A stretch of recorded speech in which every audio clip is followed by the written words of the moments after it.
লাগলো ভাই, খুবই ফ্রেন্ডলি, আমাকে সবকিছু বলে দিল, একটা আইডিয়া ব্রিফ একটা ধারণা হয়ে গেল। এখন আমার দোকানে যেটা মোস্ট অফ দি লেডিস, হ্যাঁ ওয়েস্টার্ন শর্ট আর শার্ট টপস গুলো যেটা এখন আমাদের ঈদ কালেকশন, তো আমাদের এই কালেকশনটা একটু কম চলে, ওয়েস্টার্ন গুলো একটু কম চলে রমজান মাসে।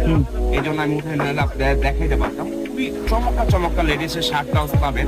আবার ড্রপ শোল্ডার যে টি শার্ট গুলো আমরা 100 করে বিক্রি করি, যেটা মার্কেট প্রাইস মানে মার্কেট আউট, যেটা এই মার্কেট ছাড়া আপনি এখানে পাবেন হচ্ছে আপনি প্রায় 300 400 500 রাখবেন, কিন্তু আমাদের এখানে আপনি অনলি 100 পেয়ে যাবেন। খুবই চমৎকার টি শার্ট সেটা বললো। আর ভাই একটা ব্রিফ ধারণা দিয়ে দিল আমাকে, যেখানে আসার পরে কোন কোন প্যান্ট কত, টপ কত, মেয়েদের ইউনিসেক্স জিন্স আছে, ছেলে মেয়ে সব পরতে পারবে এখানে, all kind of export quality jeans. ভাইয়ের সাথে কথা বলতে বললে খুব ভালো লাগলো। ভাইয়ের নামটা মোহাম্মদ নীরব ভাইয়া। ওকে ভাইয়া, থ্যাংকস ফর দি ইনফরমেশন। আমরা অলমোস্ট অনেকগুলো দোকান শেষ, এখানে নাজমুল ভাইয়ের দোকানটাও দেখা শেষ।